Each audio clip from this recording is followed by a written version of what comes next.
streamers, amis streameuses, twitchers, twitcheuses, voici venue cette 4e édition de Fond Vert, une émission dans laquelle on va streamer autour de la science. Cette nouvelle édition, elle sera consacrée à la recherche polaire, elle sera consacrée au pôle. Derrière moi, des images telles qu'elles ont pu nous faire rêver, bien des fois. Un petit hommage à une chanson qui rappellera bien des souvenirs aux personnes d'un certain âge. Non, quand on parle des pôles, bien souvent ce sont pour des notes bien plus inquiétantes. On parle de fonte de calottes glaciaires qui arrivent bien plus rapidement que prévu. On parle de la difficulté à préserver la biodiversité, à préserver la nature. On parle de l'inquiétude sur les peuples qui vivent dans le Grand Nord. On parle de tourisme polaire. On parle d'exploration pétrolière avec tous les dégâts que ça occasionne. Quels sont les grands enjeux scientifiques aujourd'hui derrière la préservation des pôles? C'est le thème de notre nouvelle édition de Fond Vert.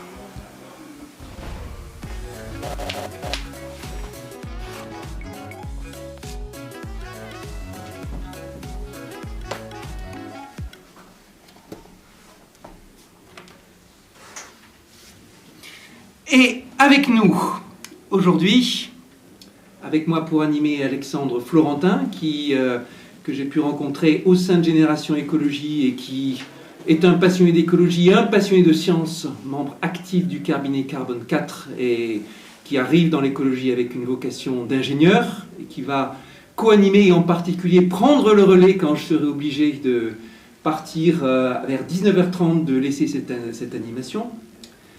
Et avec nous, surtout ce soir, nos invités, 3 scientifiques experts du sujet, dans cette émission qui s'inscrit dans le débat de la campagne présidentielle, qui s'inscrit dans la chaîne Twitch d'Yannick Jadot. On ne parlera pas de politique au sens des partis et du vote, et les chercheurs sont invités non en fonction de leurs institutions, mais en fonction de leurs compétences, ils s'exprimeront librement, sans aucun a priori sur leurs opinions politiques, mais avec de forts messages sur ce que la science peut nous dire et sur ce qu'eux ont appris dans leur carrière scientifique. Avec nous ici, quelqu'un qui est plus habitué de la banquise et des pôles peut-être que des plateaux Twitch, c'est certain. C'est sûr. Yann Roper-Couder, directeur adjoint de l'Institut français polaire Paul-Émile Victor, Tout à fait. Un spécialiste de biodiversité rattaché à l'université de La Rochelle, n'est-ce pas? Au CNRS, Centre d'études biologiques de Chizé, La Rochelle Université. Et La Rochelle Université, le Centre d'études biologiques de Chizé, on a déjà parlé en d'autres occasions, en particulier quand on a évoqué la question des insectes dans une édition précédente de ce Twitch. Voilà. Et donc, tu vas nous parler aujourd'hui de ton rapport à l'Antarctique, à l'Arctique, et puis qu'est-ce que c'est les recherches, les grands enjeux de la biodiversité dans ces configurations. Avec plaisir. Avec nous aussi, pour cette édition de Twitch, Jérôme Chaplaz. Jérôme, bonsoir. Bonsoir Cédric. Alors Jérôme, lui, est le directeur de cet Institut français polaire Paul-Émile Victor. Jérôme est glaciologue, il s'occupe de climat, il a été très actif, pas seulement en sciences, mais aussi pour des ouvrages de vulgarisation. J'ai relevé, peut-être tu pourras nous en parler Jérôme, certains ouvrages auxquels tu as participé qui évoquent ces sujets, qui s'inscrivent dans une grande tradition de convergence entre l'étude du climat et la recherche polaire. Tout à fait. Et puis nous avons aussi eu l'occasion de travailler auparavant ensemble sur des questions liées au financement de la recherche et on aura l'occasion aussi de venir là-dessus, ce sont des enjeux majeurs. Et avec nous aujourd'hui, ce soir également, en direct du Svalbard, Heidi Sévestre. Heidi, bonsoir. Bonsoir Cédric, bonsoir tout le monde. On s'est connus sur Twitch pour la première fois avec Heidi à l'époque où je m'occupais d'animer le débat autour du débat parlementaire sur la loi climat-résilience. Et Heidi nous avait rejoint avec un témoignage très émouvant sur ce qu'elle pouvait observer de changement climatique vu depuis les pôles. Alors là, aujourd'hui, depuis le Svalbard, tu peux nous décrire un petit peu, Heidi, comment est l'environnement autour de toi, de quel contexte tu nous rejoins? Avec plaisir. Alors aujourd'hui, j'ai la chance de travailler pour un des groupes de travail du Conseil de l'Arctique, le Arctic Monitoring and Assessment Program, qui est la raison pour laquelle je suis au Svalbard aujourd'hui. Et c'est une période très particulière dans l'année, parce que le soleil vient à peine de revenir avant-hier. Donc tout est blanc, tout est couvert de neige et de glace, et les lumières sont absolument fabuleuses. Alors, il n'y a pas beaucoup de lumière à cette heure-ci, vous pouvez l'imaginer, mais c'est vraiment le paradis blanc pour reprendre ces belles paroles du début de l'émission. C'est vraiment le paradis blanc. Ça fait partie des choses qui t'ont séduite quand tu t'es lancé dans la carrière, qui ont fait que tu as choisi de te consacrer au pôle? Complètement, et je suis sûre que Yann et Jérôme se retrouvent aussi là-dedans. Là, une des raisons principales pour laquelle on tombe amoureuse de ces paysages-là, c'est parce qu'ils sont absolument somptueux. Et pour moi, je suis vraiment tombée amoureuse du Svalbard très tôt, et j'ai la chance de pouvoir continuer à y aller pour mon travail. Alors, Yann, justement, j'ai vu que sur ta page web, sur ta présentation, tu dis on ne choisit pas l'Antarctique, c'est l'Antarctique qui nous choisit. Il m'arrive de dire des belles choses. Il t'arrive de dire des très belles choses. Explique-nous un peu comment l'Antarctique t'a choisi. Alors en fait, c'est pas l'Antarctique qui m'a choisi au début, c'est le subantarctique. C'est vrai qu'on n'en parle pas souvent, mais il y a tout un anneau d'océan autour du continent antarctique avec des îles un petit peu éparses comme ça à droite et à gauche, et qui sont, c'est pas le paradis blanc de l'expression du début de l'émission, mais c'est le paradis des vents, le paradis de la pluie, c'est la Bretagne puissance 13, c'est voilà. Et c'est ça en fait qui m'a séduit, parce que au moment de faire mon service militaire, je suis à peu près de la même génération que toi, on a connu Michel Berger, enfin indirectement. Ça faisait partie comme d'autres références. Voilà, d'autres références. Mais en tout cas, j'étais parti pour faire mon service militaire à Kerguelen, je vais travailler sur une population de chats. Et moi, bêtement, j'avais cru que Kerguelen était en Bretagne et étant breton, ça m'allait très bien. Pareil, voilà. J'ai fait la même erreur. Et puis quand on m'a dit qu'il fallait que je m'enregistre pour les terres australes et antarctiques françaises, c'est là où je me suis dit, ah tiens, il y a un truc qui est louche. C'est là peut-être que tu as découvert que la France a des terres australes. C'est exactement là que je l'ai découvert. Et en fait, je suis parti un petit peu à l'aventure, dans le sens propre du terme, c'est-à-dire que je ne savais pas où j'allais. Et voilà, et tu te fais choisir. C'est-à-dire que tu arrives dans ces milieux-là, tu as une nature qui est complètement débridée, tu as une violence finalement du vent, de la pluie, de ces choses. Une violence des conditions naturelles, et pourtant ça t'a attiré. Du vent, de la pluie, de ces choses. C'est bien, on s'entend en plus. C'est magnifique. C'était un tout petit excès d'enthousiasme de la part de la technologie qu'on s'est occupé de calmer. Voilà. Et donc par la suite, j'ai eu l'occasion d'aller sur la banquise, et là, c'est la vraie claque. Là, c'est la vraie claque, la banquise. Ouais. Parle-nous un peu. Qu'est-ce que ça change? Qu'est-ce que ça... En fait, c'est tous les sens qui sont pris. C'est-à-dire, tu as d'abord la vision, tu as ces espaces qui sont inimitables, quoi, des icebergs, un chaos, mais finalement un chaos immobile. Et ça, c'est ce qui est le plus impressionnant. Et puis, il y a l'air sec et vif qui prend à la gorge, qui prend au poumon, il y a les odeurs, il y a le bruit aussi, ou l'absence de bruit des fois. Donc ça, c'est quelque chose qu'on retrouve nulle part ailleurs. Même en montagne, quand on fait un peu de montagne en hors-piste, on se retrouve à des moments où on se dit, tiens, là on est dans le calme et tout comme ça. C'est pas la même sensation, c'est vraiment autre chose, et c'est dur à décrire évidemment. C'est vallonné? Alors, si tu es au niveau de l'Antarctique même, c'est pas vallonné en fait, ça monte progressivement. C'est-à-dire quand tu regardes l'Antarctique vers l'horizon, tu vois un grand blanc et tu as l'impression que c'est plat. Alors qu'en fait, ça monte graduellement jusqu'à arriver à des 3000 mètres et des choses comme ça. Mais on le voit pas en fait. Et là, je dirais le moment où j'ai réalisé un peu cette notion, si tu veux, d'espace comme ça qui est énorme devant soi et puis qu'on ne réalise pas finalement à quel point c'est énorme, c'est quand on a eu une tempête qui dévalait. Parce qu'on voit un petit filet noir comme ça sur l'horizon, et puis on se demande ce que c'est, puis on entend les alertes à la radio qui disent faut rentrer, il y a un blizzard qui arrive, puis on voit le petit fil noir qui grossit comme ça, puis le bruit arrive aussi, le fracas en fait. Et c'est là où on réalise que c'est un énorme truc qui vous arrive dessus, qui vous déboule, et puis comme un mur qui avance, c'est ça. Voilà.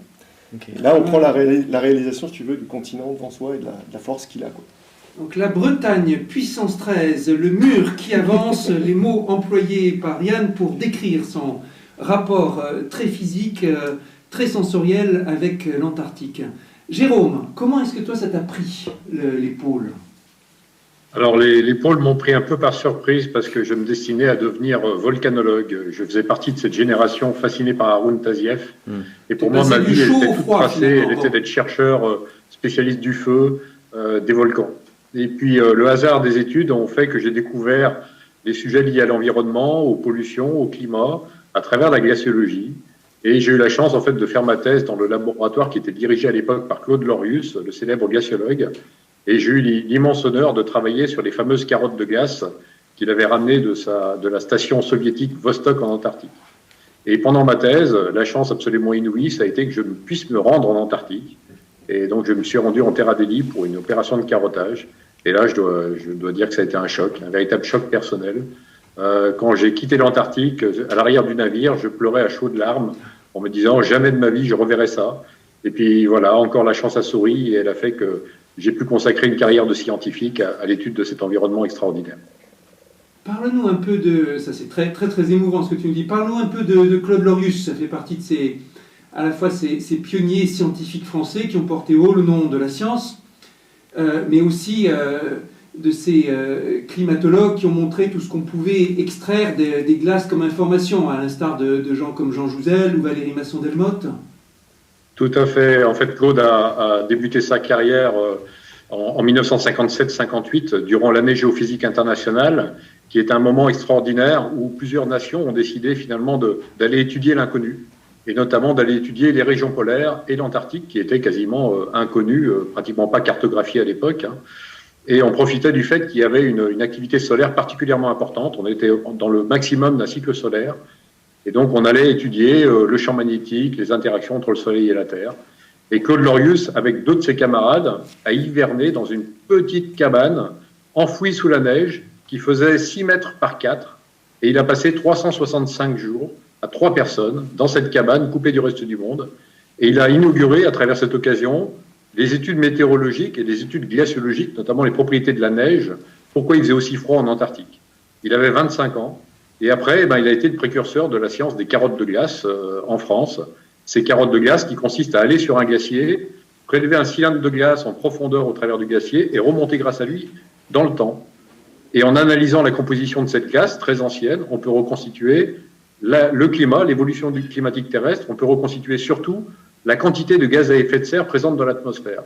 Et ça a été la beauté du travail de Claude avec Jean Jouzel.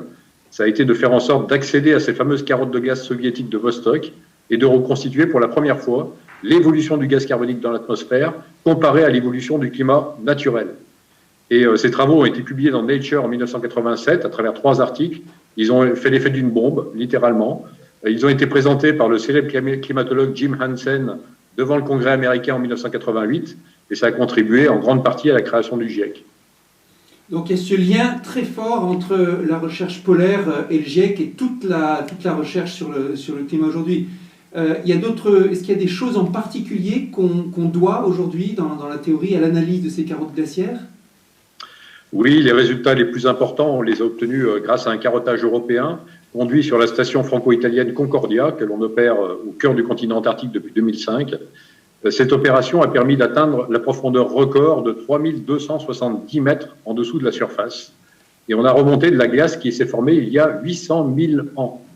Et 800 000 ans, ça ne parle peut-être pas à tout le monde, mais ça représente ce qu'on appelle 8 cycles climatiques dans le climat de la Terre, c'est-à-dire 8 successions de périodes chaudes et de périodes froides. Aujourd'hui, on est en période chaude.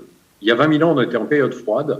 Il y a 800 000 ans, on était aussi en période froide et on a pu reconstituer cette évolution climatique naturelle et surtout montrer que l'évolution des gaz à effet de serre, à savoir le gaz carbonique, le méthane et le protoxyde d'azote, qui sont les 3 principaux aujourd'hui produits par l'activité humaine, évoluait de concert avec le climat naturel et surtout contribuait à l'évolution naturelle du climat. C'est-à-dire que les variations naturelles du climat qu'on observe à ces échelles de temps-là sont dues pratiquement pour moitié à l'évolution naturelle des gaz à effet de serre concomitants. Et ce que ces résultats ont également démontré, c'est qu'aujourd'hui, la quantité de gaz à effet de serre présente dans l'atmosphère n'a aucun équivalent sur les derniers 800 000 ans. C'est-à-dire qu'en gaz carbonique, par exemple, on a mis 50% de plus de gaz carbonique dans l'atmosphère par rapport à il y a 200 ans. Donc c'était effectivement des travaux extrêmement importants qui ont démontré, en association avec les modèles climatiques et les observations que les gaz à effet de serre augmentent aujourd'hui dans l'atmosphère et que le climat se réchauffe, qu'il y a urgence, qu'on est embarqué dans un phénomène, je dirais, à longue échelle de temps, très important, d'évolution du climat forcée par l'activité humaine. Alors, la régie va se mettre en demeure de nous chercher une image de carotte glaciaire. On va voir à quoi ça ressemble, on va réaliser cette mission. Pendant que je vais me tourner vers Heidi. Alors Heidi, on a là beaucoup parlé du pôle sud. Hein. Mais les pôles, c'est aussi le pôle Nord, même si on sait bien à quel point ils sont différents. Côté pôle Sud, on a cette terre mystérieuse pendant longtemps entourée par les océans. Côté pôle Nord, c'est le contraire. On a un océan qui est entouré de terre. Toi, tu as fait ta thèse, ta carrière, je crois, sur les deux pôles. Mais en tout cas, quand tu vas au pôle Nord, c'est pour quel type de recherche? C'est vrai qu'aujourd'hui, l'Arctique est une région vraiment clé dans la recherche sur le dérèglement climatique. Parce que, comme tu l'as bien dit, Cédric, à la base, c'est un océan entouré de terre. Et cet océan se réchauffe très vite, les terres également. Aujourd'hui, l'Arctique se réchauffe 2, 3, 4 fois plus vite que le reste de la planète. Donc, tout ce qui se produit ici se produit très vite. Et surtout, tout ce qui se produit en Arctique aujourd'hui impacte le reste de la planète, nous impacte directement jusqu'à chez nous en France. Et lors de mes recherches dans l'Arctique notamment, j'étudiais le fait que sous le dérèglement climatique, les glaces peuvent changer de comportement. Alors ça peut paraître assez bizarre comme expression, mais ces glaces ne sont jamais statiques, que ce soit en Arctique ou en Antarctique. Elles bougent toutes, certaines très lentement, d'autres beaucoup plus rapidement. Et le mouvement de ces glaces, le caractère de ces glaces va impacter par exemple l'élévation du niveau. Et pendant mon doctorat, j'ai eu la chance d'étudier des glaciers qui sont particulièrement énervés, qu'on appelle des glaciers qui produisent des surges, qui sont, alors il n'y a pas vraiment de traduction en français, mais c'est des glaciers qui peuvent d'un coup d'un seul se réveiller d'une hibernation qui aurait pu durer plusieurs décennies.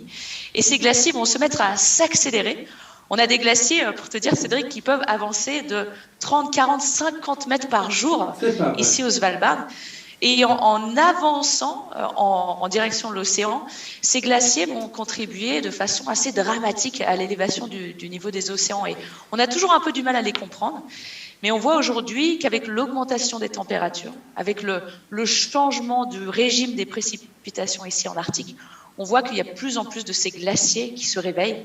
Et ainsi, il faut les comprendre à tout prix et il faut pouvoir les insérer dans nos modèles de projection du niveau des océans futurs.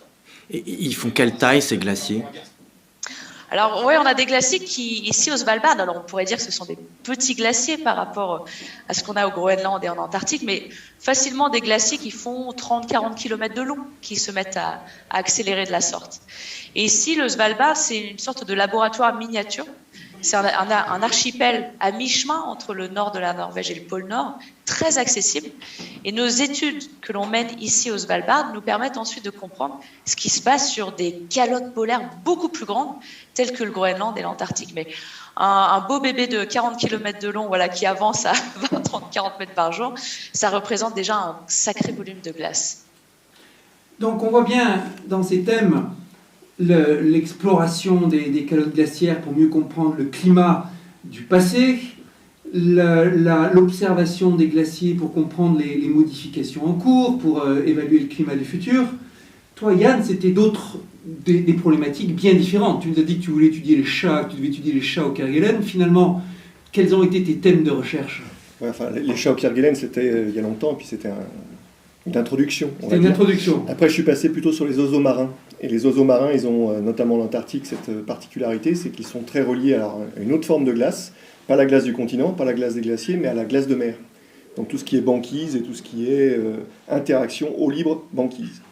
Et donc en fait, nous, ce qui nous intéresse, c'est vraiment d'aller comprendre comment les changements qu'on observe, c'est-à-dire ces glaciers dont Aurélie parlait, qui vont rentrer dans la mer et puis fondre et puis amener de l'eau douce, etc., comment en fait ces changements de configuration vont impacter la capacité de la chaîne alimentaire à se former, à être aussi bien fournie qu'elle devrait l'être pour soutenir tout l'écosystème finalement. Et donc les manchots, eux, ils sont au sommet de cette chaîne. Donc si on arrive à suivre les manchots, à voir comment leur population évolue... Quand tu dis au sommet de la chaîne, donc en fait, tu as le plancton, le phytoplancton, le zooplancton qui va manger le phytoplancton, les poissons qui vont venir manger sur ce zooplancton, et puis tout en haut, il y a les oiseaux et mammifères marins qui vont venir manger tout ce qui arrive au bout de la chaîne. Donc en fait, il récapitule, si tu veux, tous les échelons alimentaires. Et quand on étudie donc ces oiseaux-là, on a une image finalement de tout ce qui se déroule en dessous. Donc c'est super pratique parce que c'est des oiseaux, en plus, je parle des oiseaux parce que c'est mon dada, Mais en fait, c'est super intéressant. S'il y a une fragilité dans la chaîne, ça se répercute au sommet. S'il y a de la pollution, ça se concentre dans le sommet. C'est ça. Donc c'est vraiment des sentinelles en fait, de l'écosystème qui nous permettent d'avoir une vision synthétique de ce qui se passe. Voilà, c'est un peu ça qui nous anime. Il y a bien d'autres choses, hein. Il y a d'autres types d'analyses, mais celle-là, c'est celle qui est le plus en lien, je dirais, avec le changement climatique et toutes ces questions-là. Comment on peut le caractériser, cet écosystème, dans des conditions extrêmes ? Justement par les oiseaux. C'est-à-dire que si tu dois envoyer des bateaux, si tu dois envoyer des bouées, si tu dois utiliser les satellites, à chaque fois, il y a une limitation. Le satellite, il ne va pas traverser la glace, donc tout ce qui se passe en dessous de la glace, on ne le voit pas.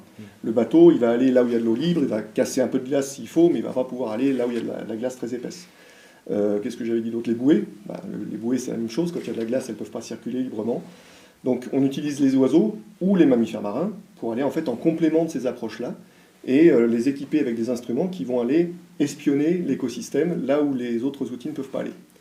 Donc ces oiseaux-là, ils vont aller plonger à 200 mètres de profondeur. Des fois, le record, c'est 500 mètres pour un manchot empereur. Hein. Ceux qu'on voyait sauter derrière toi au début de l'émission. Ils plongent à 500 mètres de profondeur. Et ils font ça de manière régulière. C'est-à-dire que ce n'est pas une plongée extraordinaire dans une vie, c'est 300 fois par jour, ils vont aller plonger régulièrement.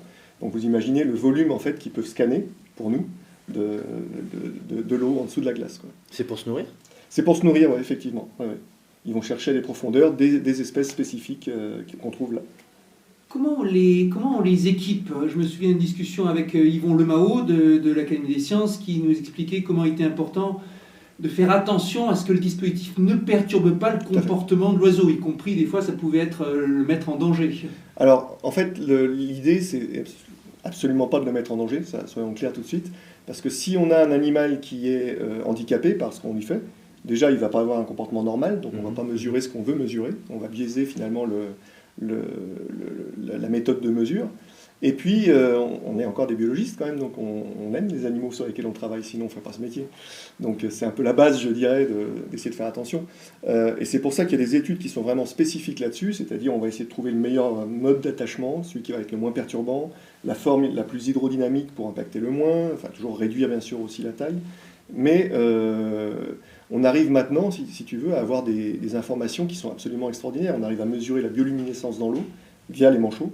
On arrive à mesurer l'oxygène dissous. On arrive à mesurer des tas de paramètres qui sont très importants pour comprendre physiquement, biologiquement et chimiquement comment l'écosystème se construit en fait dans ces endroits-là. Et en plus, ça nous renseigne sur l'état de l'animal en lui-même.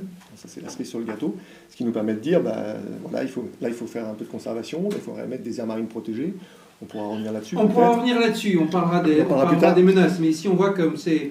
on voit cette étude du climat, étude de l'environnement, étude de la vie, étude des animaux qui se répondent.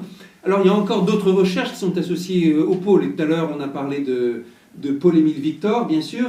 Jérôme, toi qui maintenant dirige cet institut, peux-tu nous rappeler un peu à quoi est associé Paul-Émile Victor et quelles recherches s'inscrivent dans son sillage ? Alors, Paul-Émile Victor, c'est effectivement un des grands noms français quand on parle des pôles. Tout d'abord, il était ethnologue et il a hiverné en fait avec des communautés inuites au Groenland dans les années 30. Il a d'ailleurs été déposé sur place par le fameux commandant Charcot, qui lui-même avait initié la science française en Antarctique avec ses 2 hivernages en péninsule antarctique au début du XXe siècle. Et en fait, Paul-Émile Victor, en 1946 et 1947, a réussi à convaincre le gouvernement français qu'il fallait que la France réinvestisse les pôles et la réinvestisse par la recherche. Et il a réussi à arracher du gouvernement la création de ce qu'on appelait à l'époque les expéditions polaires françaises, mission Paul-Émile Victor. Et il s'est concentré sur 2 zones. D'abord le Groenland, où il a créé des expéditions en 1948 qui ont été les premières à vraiment aller explorer de manière mécanisée le sommet de la calotte de gaz du Groenland. Et par ailleurs, un retour en Antarctique avec la première expédition en 1950, ayant atteint à nouveau la Terre Adélie après Jules Dumont d'Urville, qu'il avait atteint en janvier 1840. Donc la France, quand même, était restée 110 ans sans avoir mis le pied en Antarctique. Et grâce à Paul-Émile Victor, on a créé une nouvelle station de recherche, la station Port-Martin, sur la côte antarctique. Elle a fonctionné pendant 2 hivernages. Elle a hélas brûlé en début de 3e hivernage, heureusement sans blessés et sans morts. Et ensuite, en 1956, toujours grâce à Paul-Émile Victor et ses expéditions, on a créé la station française Dumont d'Urville, sur la côte, où Yann a évidemment beaucoup travaillé sur les manchots. Et cette station, depuis 1956, on l'a fait fonctionner en permanence notre institut ayant pris le relais des expéditions polaires françaises en 1992, sur décision de Michel Rocard, qui a décidé de doter la France d'un institut ayant pignon sur rue pour organiser la recherche française au pôle, que ce soit en Arctique, dans les îles subantarctiques ou en Antarctique. Et dans tous ces exemples que tu as rappelés, il y a bien sûr cette grande histoire d'exploration française. Tu as évoqué Jules Dumont-d'Urville et ses fameuses expéditions. En préparant l'émission, je me suis replongé là-dedans et j'ai vu que ça avait été fortement critiqué à l'époque, y compris par certains de ses collègues scientifiques. François Arago, qu'on a connu plus inspiré, disait que c'était une expédition dangereuse et inutile et que ça valait absolument pas le coup de risquer sa vie pour aller là-bas. Et en 1840, comme tu l'évoques, c'est cette découverte historique par Dumont-d'Urville de la Terre Adélie, avec une mémoire qui a été conservée jusqu'à aujourd'hui avec les stations de recherche de la France en la matière. Et puis cet héritage géographique, les terres australes françaises. Tout à fait. En fait, je pense qu'on peut dresser certains parallèles entre la recherche conduite au pôle et la recherche spatiale. Et je ne sais pas pourquoi, mais quand on parle d'espace, il y a un côté très noble. Et on ne prend pas les chercheurs qui travaillent en astronomie et en astrophysique pour des guignols ou des allumés, en fait, des illuminés. Alors qu'effectivement, quand on parle des régions polaires, il y a eu un certain moment, heureusement ça s'estompe, ce côté un peu, ce sont des gens qui partent à l'aventure. En fait, ils vont conduire une expédition pour vivre, on va dire, le grand frisson. Alors qu'en fait, c'est de la recherche, et c'est de la recherche sur un territoire inconnu, qui est sur Terre, mais qui, dans certains aspects, en fait, on peut dire qu'il est aussi, on va dire, indéterminé que l'étude de l'espace. Je pense qu'on en parlait d'ailleurs au One Ocean Summit à Brest la semaine dernière. Il y a des endroits dans les régions polaires qui sont moins bien connus que la surface de la Lune. Il faut le savoir. En dessous de la glace de mer en hiver, on ne connaît rien. En dessous des plateformes de gaz flottantes au large de l'Antarctique, on ne connaît rien. Donc il y a vraiment des territoires à découvrir et c'est de la vraie recherche. Et ce que tu dis va tout à fait d'ailleurs avec ce que nous disions la dernière fois. Il se trouve que la dernière séance de cette émission Fond Vert était consacrée à l'aventure spatiale. Et on a insisté aussi sur le fait qu'avant d'envahir ou de consacrer tant de moyens, en particulier sur des missions, sur des activités économiques à l'espace, il serait bon de bien comprendre, mieux organiser, mieux gérer ce qui se passe sur notre Terre. Alors, qu'est-ce qu'on peut dire, Heidi, on parlait avec Paul-Émile Victor, c'était un pionnier, comme on disait, de l'ethnologie, des populations inuites. Heidi, est-ce que au Svalbard, le sujet des populations, on va dire, autochtones historiques est un sujet qui se pose? C'est un sujet clé ici dans l'Arctique. C'est vrai que par rapport à l'Antarctique, l'Arctique est une région habitée. Il y a 5 millions de personnes qui habitent dans l'Arctique. Et aujourd'hui, au sein du Conseil de l'Arctique, on a 8 pays représentés, on a 6 communautés autochtones. Et ce sujet de l'humain est vraiment au cœur de notre recherche scientifique. Ici, on est très clairement, comme en Antarctique, on est sur le front du dérèglement climatique. Ici, on se prend le dérèglement climatique en pleine face tous les jours. Et là, dans la petite ville de Longyearbyen, dans laquelle je me trouve, au Svalbard, il y a certes pas de population autochtone, mais il y a une population quand même. On est un petit village de 2500 habitants. Et le dérèglement climatique se ressent ici même.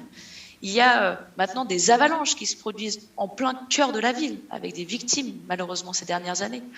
On a le permafrost, ce sol gelé en permanence qui dégèle peu à peu, puisque le Svalbard est l'endroit qui se réchauffe le plus vite sur Terre aujourd'hui, 6 à 7 fois plus vite que le reste de la planète.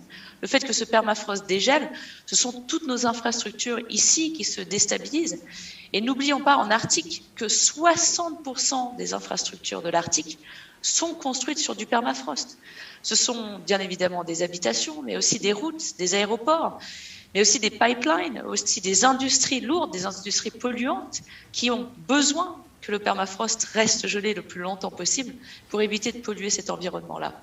Et aujourd'hui, on est en train vraiment de révolutionner la façon avec laquelle on fait de la science ici dans l'Arctique, puisqu'on design nos programmes scientifiques main dans la main avec les communautés autochtones, qui sont évidemment des experts absolus de ces territoires-là. Et il est indispensable que des scientifiques des pays peut-être un petit peu plus au sud de l'Arctique travaillent en accordance avec ces populations autochtones. On a beaucoup à apprendre les uns des autres. Comment ça se passe en pratique, la mise au point d'un protocole avec les populations autochtones ? C'est tout à fait ça. Alors, je travaille sur plusieurs projets différents, mais pour n'en citer qu'un, un projet qui s'appelle le projet CITE, qui est fait en collaboration avec les communautés Sami, donc qui sont au nord des pays scandinaves, qui sont des populations qui ont des cheptels de rennes. Et en étant vraiment au cœur de cet environnement très changeant, ces populations voient au quotidien le fait que les précipitations changent, le fait que les quantités de neige changent, les températures changent, qui affectent directement les populations de rennes et en retour affectent directement ces populations-là. Alors nous, on travaille avec les Sami parce que ce sont des experts de ces écosystèmes-là, parce qu'ils ont cette faculté d'observation et surtout des connaissances sur des millénaires. Et nous, les scientifiques, c'est aussi à nous de travailler avec eux pour peut-être formater ces connaissances-là dans un format qui soit plus compatible avec le monde académique aujourd'hui. Merci Eddy. Alors je regarde dans le chat du stream et je vois parmi les commentaires « Espérons que la science ne mène pas au tourisme de masse dans ces zones, car c'est un peu la crainte, ce sujet du tourisme des pôles. » Et un autre qui ajoute « Ça et l'extraction minière dans ces régions ». Qu'est-ce qu'on peut dire sur ces thèmes ? Yann, est-ce que c'est un sujet de préoccupation ? C'est effectivement un gros sujet de préoccupation. Jérôme et moi, et puis d'autres, on siège pour la France au niveau du traité de l'Antarctique, où c'est un débat qui est intense, et puis qui inquiète aussi. Oui, pardon. Là, tu parles tourisme, extraction minière, les deux ? Les deux. Okay. Enfin, l'extraction minière, pas pour l'instant, si tu veux, c'est pas le sujet prégnant, parce que le protocole de Madrid a empêché ça. D'accord. Donc là, on est à peu près tranquille pour l'instant, jusqu'à rediscussion du protocole de Madrid. Okay. Ça, c'est pour le pôle Sud. Pour le pôle Sud, en Arctique, les questions pétrolières est déjà un sujet. Oui, mais tu as invité Heidi, alors je laisse Heidi. On va commenter dans quelques instants. Mais non, c'était plus sur le côté tourisme, parce qu'effectivement, le tourisme en Arctique, on sait déjà que c'est quelque chose qui est assez intense. En Antarctique, c'est aussi quelque chose qui est en augmentation très forte. Je ne sais pas si vous avez une idée du nombre de touristes qui arrivent chaque année en péninsule antarctique. Aucune. Je ne savais même pas qu'il y en avait. Voilà, tu vois. Alors, un chiffre, donne-moi un chiffre. À ton avis, combien il y a de touristes par an qui arrivent en Antarctique, dans la péninsule ? 1000, ça me paraîtrait déjà énorme, vu la difficulté à y aller. Moi aussi, j'aurais 10 000 comme ça. Ouais, on est plutôt dans les alentours de 60 000. Wow. Voilà. Donc déjà, c'est plus du tout une terre qui est vierge, tu vois, de tourisme.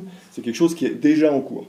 Donc c'est vrai de ferry, non, justement, ça c'est le côté positif. Alors on ne peut pas sanctuariser, comme j'ai vu dans le chat, on ne peut pas dire on interdit tout, parce que déjà c'est une terre qui ne nous appartient pas, donc on ne peut pas interdire. Et puis si on interdit, on sait très bien que les gens vont quand même, enfin certains gens, vont passer outre et puis aller y aller. Donc il vaut mieux régulariser, contrôler et faire attention. Et c'est un peu le but du traité de l'Antarctique, c'est d'essayer en association avec les tours opérateurs qui se sont réunis dans une association avec volonté justement de travailler avec les États, c'est de dire, ben voilà, on ne va pas envoyer des gros ferries, on va limiter la taille des bateaux, on va limiter le nombre de personnes qui peuvent aller à tel endroit, on va limiter le nombre d'endroits où ils peuvent aller. Bref, on va essayer de faire la balance entre ouvrir l'Antarctique pour que les gens puissent quand même rêver et puis voir un petit peu ces événements-là, enfin, ces endroits-là. On ne peut pas dire que ça doit être réservé aux scientifiques, ce serait un peu égoïste de notre part, mais en le faisant de manière, pour une fois, peut-être un peu vertueuse. Mieux vaut contrôler les choses que les interdire et s'exposer à des débordements. Ouais, tout à fait, parce qu'il y a déjà des débordements, il y a déjà des gens qui viennent sans demander d'autorisation. Quel pays ? C'est quel pays ? Non, c'est pas forcément des pays, ça peut être la France. On peut avoir un skipper qui décide d'aller faire un tour en Antarctique avec une poule, pour ne citer personne, et puis de se dire, voilà, c'est une bonne idée que d'aller poser avec ma poule en photo à des endroits où... on n'est pas au courant, là. C'est ça, c'est une histoire vraie. C'est une histoire vraie, Ok. Et c'est vrai que quand on voit un scientifique qui veut aller travailler sur des espèces d'oiseaux, on fait extrêmement attention à ne pas amener de parasites, à faire... Espèces invasives, voilà. Il y a une manière aussi d'approcher les animaux qui n'est pas donnée à tout le monde. Donc c'est vrai que si des gens amènent une poule qui pourrait potentiellement amener des parasites avec je dirais le réchauffement qui pourrait permettre à ces parasites de se développer, voilà, on ne contrôle pas ça, on ne peut pas contrôler ce genre de choses. Donc il faut qu'on mette des barrières, il faut qu'on mette quelque chose qui permette de régulariser et de contrôler. Pour l'instant... Ça tient, on va dire, mais c'est en augmentation constante. C'est-à-dire qu'il y a le nombre de personnes qui augmente, puis il y a aussi l'envie de faire toujours quelque chose de nouveau. On a des marathons en Antarctique. On a maintenant des gens qui veulent faire du jet ski. On a des choses qui sont incroyables. Alors, il y a le problème, effectivement, de l'impact sur l'environnement, mais il y a aussi le problème, finalement, de la sécurité. Bien sûr. Parce que, mine de rien, c'est comme un bateau, l'Antarctique ou les îles subantarctiques. Quand vous êtes là-bas, il faut vous porter au secours de la personne qui se sera mise en danger. On avait eu l'histoire il n'y a pas très longtemps, enfin ça fait déjà quelques années, d'un bateau qui s'était fait prendre dans les glaces et qui n'arrivait pas à s'en sortir. Ça a dérouté 3 autres navires de recherche qui sont venus lui porter secours, interrompant la recherche ou amenant une grosse surconsommation de gasoil et donc un coût plus élevé pour les opérateurs de science. Donc c'est pas anodin, si tu veux. Donc, le sujet de la sécurité va de pair avec le sujet finalement du tourisme. Heidi, qu'est-ce que tu peux nous dire sur cette question d'extraction pétrolière pour laquelle Yann t'a refilé la balle? Oui, question très importante, et il ne faut pas oublier que l'Arctique a toujours été une terre, du moins depuis les derniers siècles, une terre où on allait exploiter les ressources. Que ce soit les ressources de la faune, donc il y avait énormément de pêche, la pêche à la baleine, la chasse à la baleine, je devrais dire. Ensuite, on s'est attaqué aux espèces présentes sur Terre. Puis ensuite, les extractions minières sont assez vite arrivées, notamment au Svalbard. Voilà, il y a encore des mines de charbon en activité ici. L'électricité que j'ai autour de moi est produite grâce à une mine de charbon qui est à côté de la ville. Et c'est très clair qu'avec le changement climatique, le fait que la banquise, donc cette glace de mer qui recouvre toute l'année une partie de l'océan glacé arctique, le fait qu'elle se retire, rend des zones beaucoup plus accessibles qu'avant. Alors, petit aparté, on pense que l'Arctique va devenir beaucoup plus accessible avec le dérèglement climatique. L'Arctique va aussi devenir beaucoup plus extrême. Et ça, on le remarque assez rapidement en venant ici, que les conditions deviennent beaucoup plus imprévisibles. Voilà, je ferme la parenthèse. Mais c'est vrai qu'il y a énormément d'intérêt à venir chercher les ressources de oil and gas dans l'Arctique, mais aussi il y a beaucoup de terres rares, il y a aussi de l'uranium, notamment au Groenland. Et on voit, pour prendre l'exemple du Groenland, que le peuple du Groenland est en train tout doucement de fermer la porte à de nouvelles explorations pour notamment des ressources telles que l'uranium. Donc il y a une prise de conscience qui est en train de se produire dans l'Arctique, dans une certaine zone de l'Arctique, dans d'autres zones, comme la zone dans laquelle je suis, qui est sous l'administration d'un pays qui est la Norvège. Là, c'est très clair qu'on n'est pas en train d'envisager une sanctuarisation, pour reprendre une expression dont on parlait tout à l'heure. Pas du tout. Pour l'instant, on est en train de continuer la cartographie de cette zone où on pourra peut-être dans le futur aller chercher de nouvelles ressources en gaz et en pétrole. C'était pas Donald Trump qui avait parlé d'acheter le Groenland? On n'avait pas compris si c'était une joke ou pour de vrai? Ah, comme d'hab. Lui non plus n'avait pas compris, je pense. Je pense qu'il rigolait pas trop, mais ça a fait rire pas mal de pays, c'est sûr. Jérôme, qu'est-ce qu'on peut dire de l'organisation, du fait de diriger un institut? Quel thème de recherche aborde l'institut? Comment est la vie, y compris pratique, au sein de l'institut? Comment c'est organisé? Combien de chercheurs? Parle-nous un petit peu de l'organisation. On a vu un petit film. Oui, on a un petit film institutionnel. Alors, le il projeter est un peu ultérieurement, long, ça mais pourra peut-être on va passer quelques images en mettre tout le monde dans l'ambiance. Un commentaire. Mais déjà, si tu peux nous dire quelques mots sur l'organisation de la science dans Très bien. l'institut. Alors, un premier point important à réaliser, c'est que notre institut, en fait, n'héberge pas de scientifiques. Nous sommes une agence de moyens et de compétences. Donc, on est un opérateur qui fait en sorte qu'un chercheur souhaitant travailler dans les régions polaires puisse le faire. Donc on fournit quelque part le gîte et le couvert et on fournit la logistique parce qu'un chercheur peut difficilement y aller par ses propres moyens. C'est vraiment ça notre mission. Et l'autre mission, elle consiste à sélectionner des projets de recherche. Donc chaque année, on émet un appel à projet, on sélectionne entre 70 et 80 projets chaque année. Ah, il y a un problème de retour son ? On va juste remonter un petit peu le son. D'accord. Je crois. Ah non, c'est bon. Non, la régie me dit que tout va bien. Très bien. Donc, on sélectionne entre 70 et 80 projets chaque année et on déploie jusqu'à 320 scientifiques sur le terrain chaque année, avec des thématiques, je dirais, variées, mais qui se regroupent à travers 3 grandes catégories. La première catégorie, c'est ce qu'on appelle les géosciences, donc l'étude de la Terre interne, avec la sismologie, le magnétisme, jusqu'à la Terre, on va dire, en limite de système planétaire, c'est-à-dire on étudie la haute atmosphère, et puis jusqu'à l'espace et l'astronomie. Il y a tout le domaine des sciences du vivant que Yann illustre, donc l'étude des espèces spécifiques qui se sont développées et qui sont adaptées à ces environnements-là. avec également des aspects, je dirais, de compréhension du vivant, dans le sens où on peut apprendre, par exemple, découvrir des enzymes, découvrir des molécules dont on apprend pour la recherche médicale. Et puis la troisième grande catégorie, et Heidi en a parlé rapidement, c'est l'aspect des sciences humaines et sociales. Étudier les populations autochtones, voir comment elles s'adaptent ou non à un environnement changeant. Et puis également, on a des sujets de biomédecine. Donc on s'intéresse à l'humain en milieu extrême. Et quel milieu extrême que justement le milieu polaire. Ça nous permet d'étudier des petites communautés humaines, isolées, et on les étudie à la fois sur le plan physiologique et sur le plan psychologique. C'est vraiment ça le travail de l'Institut, sélectionner l'ensemble de ces projets et puis ensuite les implémenter. Et on essaye de le faire de la manière la plus propre environnementalement parlant. Parce que tout à l'heure, on parlait du tourisme. Effectivement, quand on prend l'Antarctique, on va dire qu'on a entre 10 et 20 000 scientifiques ou techniciens chaque année sur le continent antarctique. Et aujourd'hui, on monte à 80 000 touristes. Mais les scientifiques ne sont pas sans impact. Et la question, c'est comment nous, en tant que scientifiques, on peut réduire notre propre impact sur cet environnement-là. Et là, je vais prendre l'exemple de notre station franco-italienne Concordia, où depuis 2 ans, on a commencé à installer un système de production d'énergie solaire. Et là, à la fin de cette campagne, donc au tournant du mois de février, on était très fiers d'observer qu'avec les 144 panneaux solaires qu'on avait installés, on produisait 30% de la consommation énergétique de la station en pleine campagne d'été. Donc c'est un début et on va faire en sorte de s'améliorer. Félicitations. Alors, dans un rapport qu'on avait fait à l'Office parlementaire d'évaluation des choix scientifiques et technologiques sur ce thème, recherche française en milieu polaire, députée Huguette Tegna et sénatrice Angèle Préville, qui était rapportrice, une des recherches sur les questions biomédicales avait particulièrement marqué les rapportrices, c'est la découverte de la sphénicine. Peut-être que Yann veut nous en dire quelques mots, mais là on est en plein dans les sujets que tu évoques.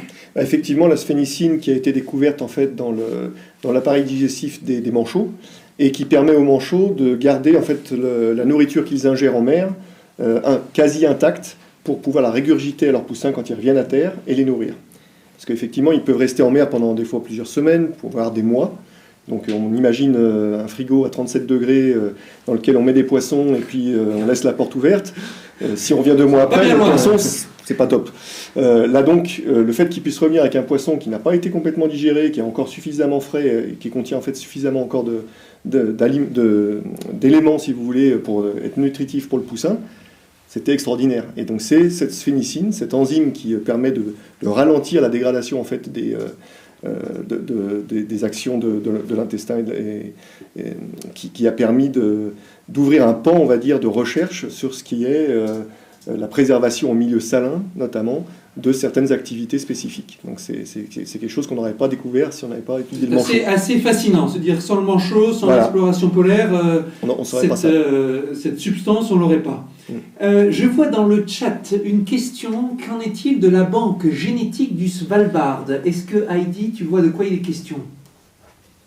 Oui, tout à fait. Merci pour cette question. Je vois qu'il y a des connaisseurs dans le chat. Alors, au Svalbard, on a en effet la réserve de graines de l'humanité, qui s'appelle aussi le Doomsday Vault, donc c'est-à-dire la réserve si l'apocalypse attaque la Terre. Qu'est-ce que c'est que cette réserve de graines? C'est tout simplement un endroit, un peu comme un bunker, qui est à quelques kilomètres de l'aéroport, à 100 mètres d'altitude, dans une ancienne mine de charbon, dans une galerie plantée bien profondément dans une montagne.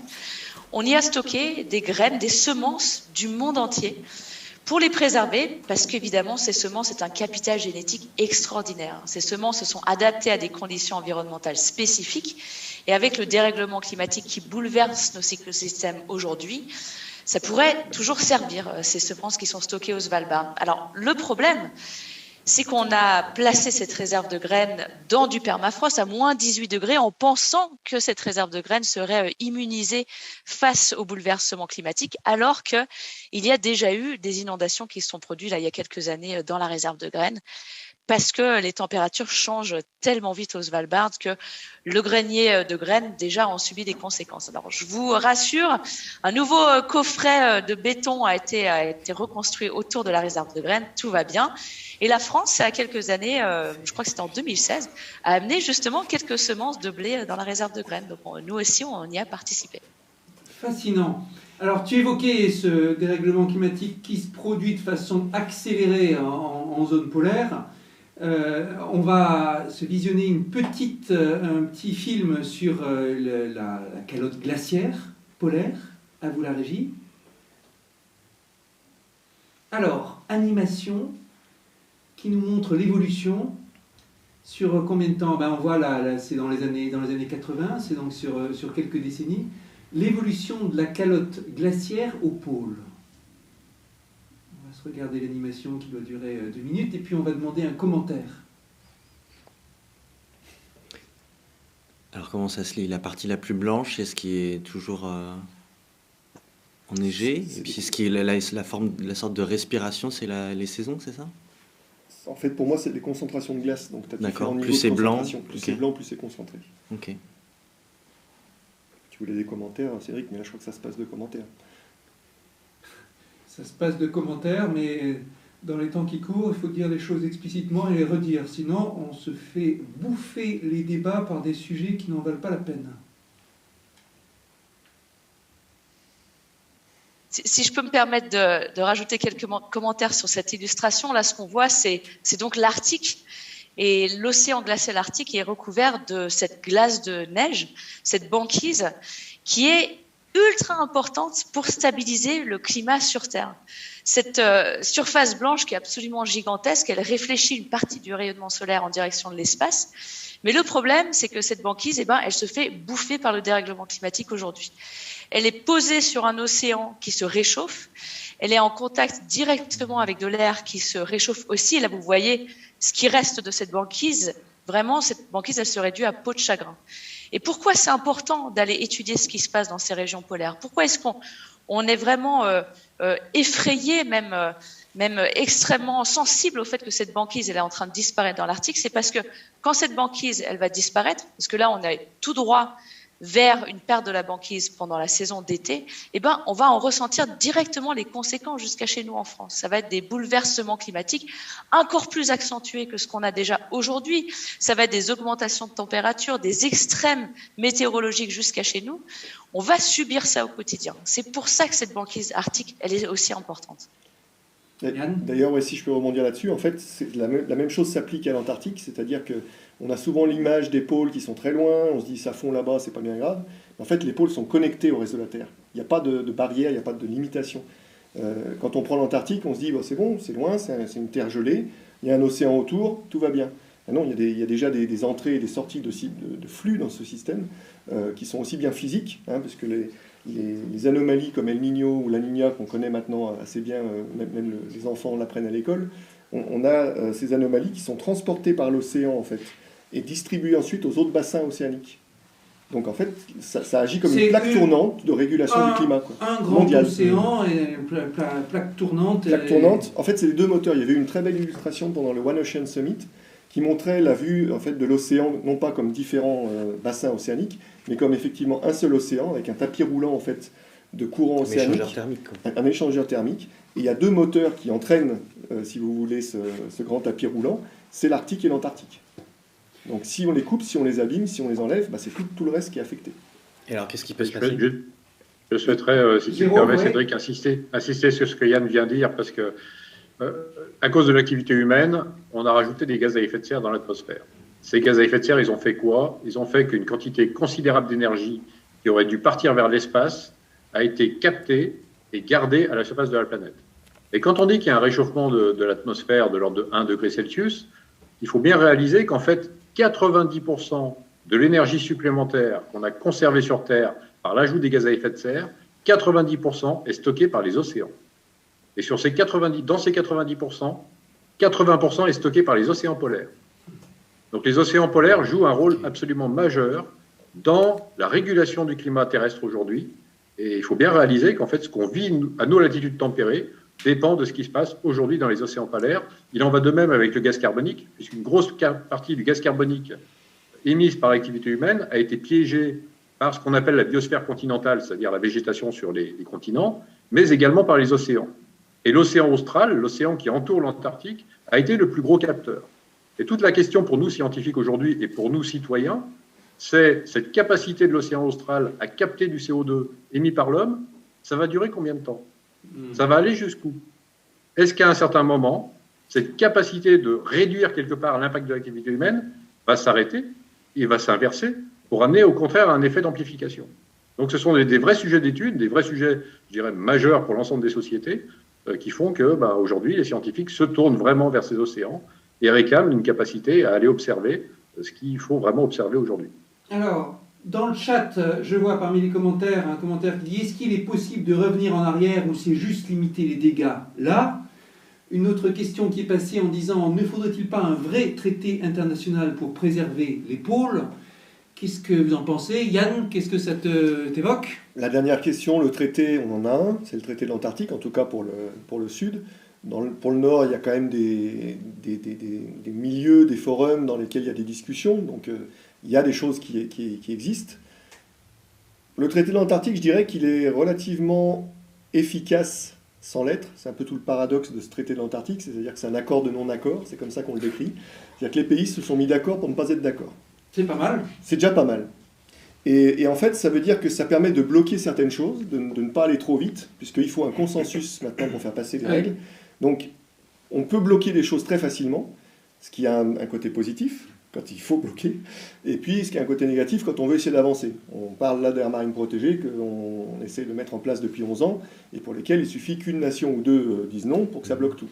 Mais le jour où on a les nations qui acceptent de mettre l'aire marine protégée, là, ça devient très puissant. Parce que ça veut dire que tout le monde est d'accord pour dire, là, il faut protéger. Un petit mot, justement, on y arrive sur cette question de sommet océan. Il y a, sur les questions d'aires marines protégées, de territoires protégés, il y avait ce sommet à Brest, dont tu peux peut-être nous évoquer quelques enjeux. On a vu passer quelques réactions.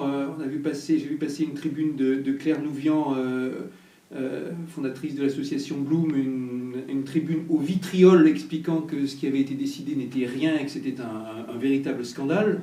Une réaction? La réaction, c'est que... Bon, je coupe le micro. Non, mais c'est vrai que on fait encore beaucoup de discussions, on fait encore beaucoup de réunions, et puis on aimerait bien voir du concret. Alors, il y a eu des phrases quand même qui ont été dites, qui sont fortes, qu'on n'avait pas entendues avant. Donc il y a quand même un progrès. J'aurais envie de dire qu'il y a 10 ans en arrière, on n'avait pas ce genre de discussion, on n'avait pas ce genre de sommet.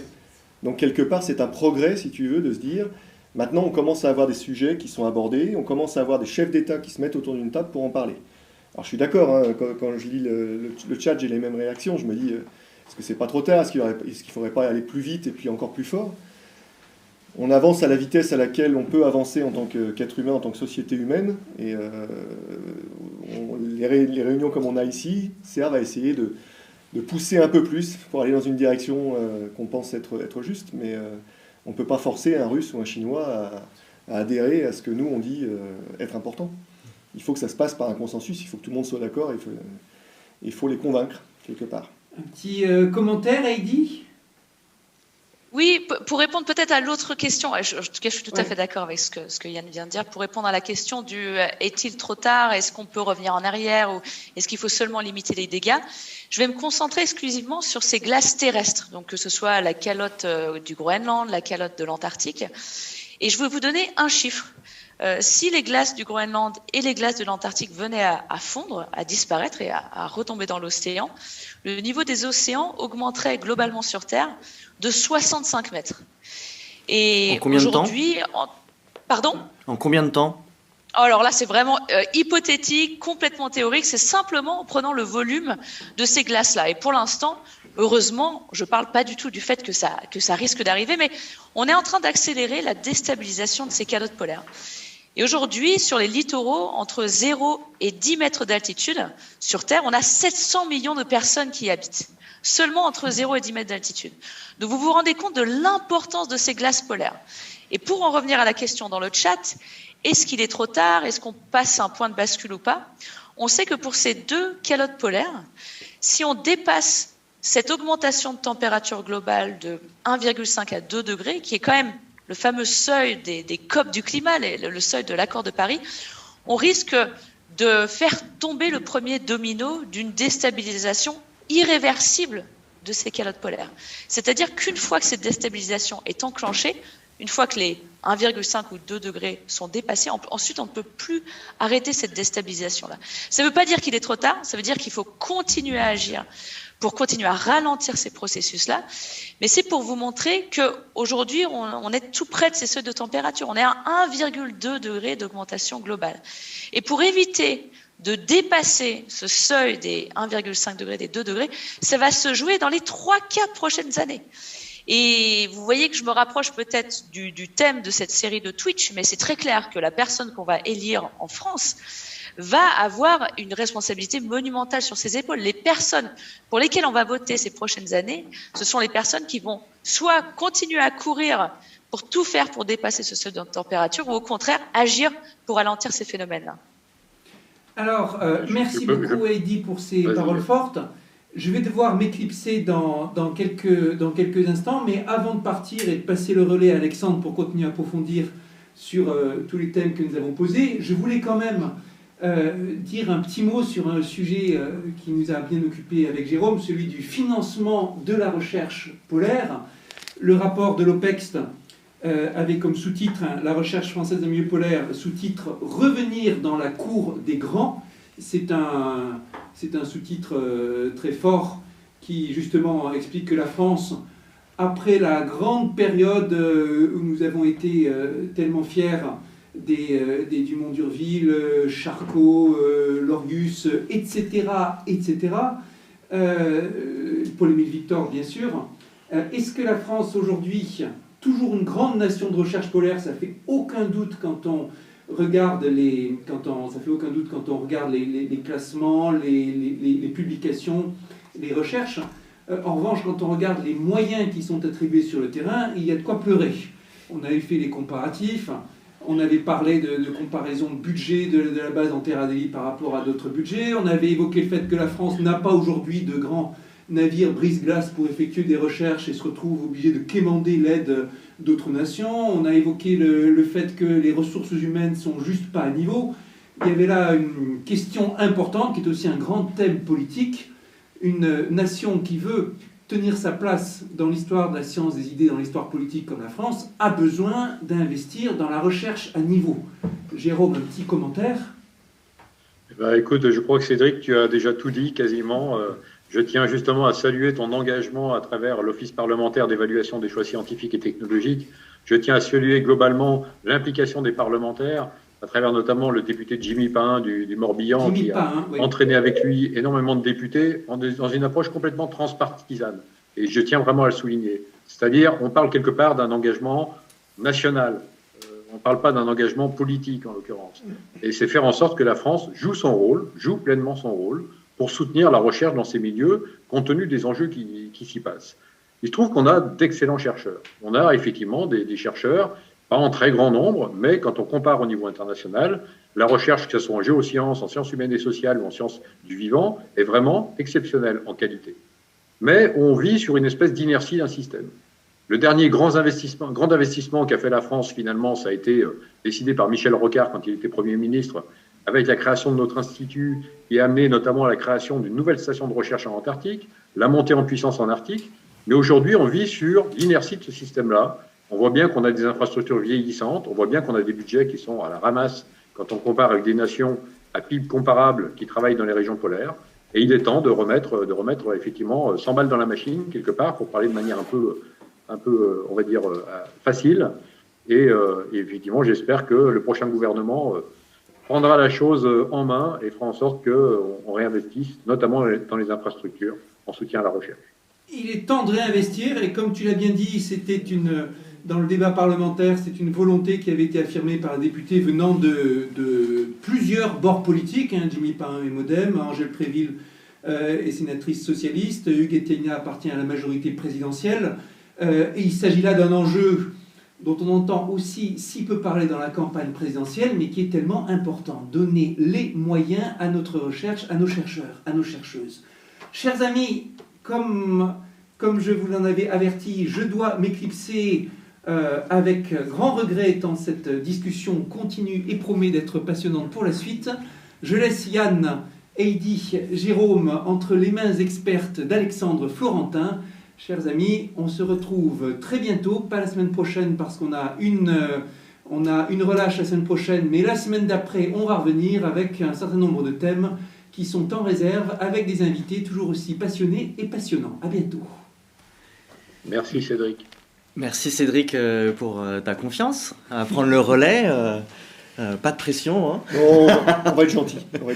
Moi, je voulais revenir sur cette question de l'inertie climatique, parce que je vois que dans les discussions publiques, il y a parfois une confusion sur, très concrètement, qu'est-ce qui peut se passer ? Enfin, est-ce que tout est joué ? Et on mélange parfois l'inertie politique avec l'inertie climatique, et je voudrais revenir un peu sur cette inertie climatique. Si demain on arrêtait d'émettre des gaz à effet de serre, du jour au lendemain, par un coup de baguette magique absolument incroyable, qu'est-ce qui se passe au niveau du climat ? Jérôme, c'est ta partie. Ah, on n'entend pas. Jérôme, t'es sur mute. Effectivement, je peux donner quelques éléments de réponse. Effectivement, le système climatique terrestre est une machine avec une inertie absolument considérable. Imaginons seulement la circulation océanique. Vous lâchez une particule d'eau en surface de mer de Norvège. Donc vous allez au large de Norvège, vous lâchez une particule d'eau. Elle va le faire le tour des océans en plusieurs centaines, voire plusieurs milliers d'années. Donc vous imaginez bien, comme je l'évoquais tout à l'heure, quand il y a de l'énergie qui est captée par cette même molécule d'eau et qui va être transportée dans les fonds océaniques, elle va pouvoir revenir en surface plusieurs centaines à plusieurs milliers d'années à partir d'aujourd'hui. Donc il y a une inertie considérable, il y a une inertie considérable dans la cryosphère, Heidi en a parlé, hein. Les glaciers sont là, mais le temps de les faire fondre, il faut effectivement du temps, il faut de l'énergie, mais une fois que c'est enclenché, on a affaire à des phénomènes, comme on dit, qui sont irréversibles. C'est-à-dire que la fonte de la calotte de gaz du Groenland, par exemple, qui peut contribuer 6 ou 7 mètres de niveau des mers, une fois qu'on a atteint une certaine température sur laquelle tous les modèles ne sont pas d'accord, c'est enclenché. Quoi qu'on fasse, de toute façon, la calotte de gaz fondra et il faudra attendre des milliers d'années avant que potentiellement on retrouve des conditions lui permettant de se reformer. Donc ça, il faut vraiment en prendre conscience, et cet aspect de seuil, c'est-à-dire qu'est-ce qu'on peut se permettre encore aujourd'hui en matière d'émissions de gaz à effet de serre pour amener à une température donnée, moyenne. C'est tout le travail du GIEC qui nous dit qu'aujourd'hui, on peut encore atteindre une limite à de l'ordre de 1,5 degré de réchauffement par rapport à il y a 200 ans, mais ça veut dire que nos capacités d'émissions de gaz à effet de serre, elles sont de seulement quelques centaines de milliards de tonnes de CO2 à l'échelle planétaire, tous confondus, chinois, américains, français, indiens, australiens, etc. Donc on voit bien que l'enjeu est absolument considérable. La France doit faire sa part d'effort. Les autres grandes nations fortement émettrices doivent faire une grosse part d'effort. Je pense notamment à l'Australie, qui aujourd'hui a le taux d'émission de gaz carbonique le plus élevé par habitant de toute la planète, parce qu'elle fonctionne au charbon. Il y a des transitions majeures, et il va falloir que chaque citoyen s'attelle à la tâche. Et j'ai quelque part une forme d'espoir à travers les décideurs à une échelle un peu plus locale. On sait notamment, par exemple, que les mégacities, les très grandes villes, les très grandes métropoles, émettent pratiquement 60% du gaz carbonique émis par l'activité humaine. Or, à l'échelle des métropoles, les maires ont une approche, je dirais une proximité du citoyen, de l'électeur, qui est beaucoup plus importante qu'un décideur politique qui peut être président de la République. Et quelque part, mon espoir, à titre de citoyen, c'est de faire en sorte que ces grands maires s'organisent pour réorganiser les villes, pour faire en sorte qu'elles soient beaucoup plus vertueuses en matière d'émissions de gaz à effet de serre. Et je pense qu'on en verrait les effets très rapidement.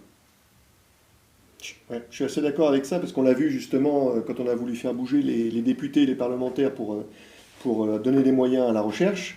Il y a eu vraiment un mouvement, il y a eu vraiment une énergie qui s'est dégagée et qui venait pas du haut, mais de la base quelque part. Donc c'est un peu finalement ce qui peut donner un peu d'espoir à tous les gens derrière qui sont en train de se décomposer en nous écoutant. C'est de se dire, ouais, à notre niveau, on peut interpeller le niveau qui est juste au-dessus, qui peut aussi interpeller le niveau encore juste au-dessus. Et c'est finalement comme ça qu'on arrivera à s'en tirer. Parce qu'il faut qu'on s'en tire quand même. En tout cas, je comprends qu'il y a des... Heidi parlait tout à l'heure des faits de seuil, de points de non-retour. On s'en rapproche, mais on ne les a pas encore franchis. Donc l'action collective dans les prochaines années, elle est primordiale par rapport à ça. Et ça, c'est plutôt il y a une alerte, mais il y a quand même un espoir. C'est-à-dire qu'on a encore les cartes dans nos mains, en tout cas une très grande partie. Il faut qu'on soit assez efficace parce que la fenêtre d'opportunité se rétrécit très fortement, ça c'est clair. C'est quoi Tout à l'heure, on parlait de Monsieur Hansen qui, moi, quand j'ai commencé à aborder ces questions-là il y a une dizaine d'années, je le voyais déjà comme un scientifique qui sortait d'une forme de neutralité, une fausse neutralité ou une fameuse neutralité scientifique et qui prenait des positions dans la sphère publique. Il me semble qu'il était impliqué dans 350.org, mais peut-être que je me trompe. Comment vous positionnez en tant qu'à la fois scientifique et citoyen dans ce débat-là? C'est une question délicate, effectivement. Je pense que l'exemple que tu prends avec Jim Hansen est un exemple particulièrement parlant, parce que Jim Hansen était le patron du Goddard Institute for Space Studies à New York, qui est toujours d'ailleurs un des centres de modélisation du climat aux États-Unis extrêmement pertinent et de mesure de température de la planète. Et il a viré effectivement d'une certaine façon activiste. Mais il a arrêté la recherche, il a basculé dans l'activisme. Et je pense que nous, en tant que chercheurs, il faut qu'on soit très vigilants. Quelque part, la voie du chercheur, elle n'est pas là pour choisir une conclusion. On est là pour établir des faits. Et on peut ne pas être d'accord avec ces faits, ou en tout cas les conclusions sociétales de ces faits. Notre responsabilité scientifique, c'est d'établir des faits. Si à un moment, effectivement, on doit s'engager dans une forme en tant que citoyen, on considère qu'il y a un devoir d'action, je pense qu'il faut être prudent et probablement prendre quelque part de la distance par rapport à la recherche, de manière à ce que notre discours de chercheur ne se mélange pas avec un discours de militant. Le militantisme, c'est défendre une cause. La recherche, c'est pas défendre une cause, c'est établir des faits. Et je pense que c'est vraiment très important d'être conscient de cela. Est-ce que c'est pas un des thèmes de Don't Look Up? Alors, j'ai pas vu le film, mais j'imagine que ça doit être ça. Non, mais par contre, Jérôme l'a bien dit, c'est-à-dire que, en fait, on desservirait même la recherche en devenant militant. C'est-à-dire que si on prend fait et cause pour un parti, pour une forme de décision, quoi, on n'est plus la voix non biaisée qu'il faudrait écouter. On devient quelqu'un peut nous attaquer en disant, bah voyez, eux ils se rangent du côté d'un tel. Si on reste objectif et qu'on fait notre travail sans subir aucune pression, là on peut dire aux gens, écoutez, nous on vous donne clé en main les données brutes, et après c'est à vous d'en faire ce que vous voulez. Donc, mais Jérôme l'a très bien dit, donc je fais que paraphraser. Je pense que l'enjeu, quand on parle de changement climatique, les conséquences sur la biodiversité, et puis la biodiversité même, ce sont des sujets qui devraient transcender les partis politiques. À un moment, il faut être capable de créer l'union nationale. C'est plus une question de gauche ou de droite, ou d'extrême gauche ou d'extrême droite, c'est une question de survie des humains sur la planète, soyons clairs.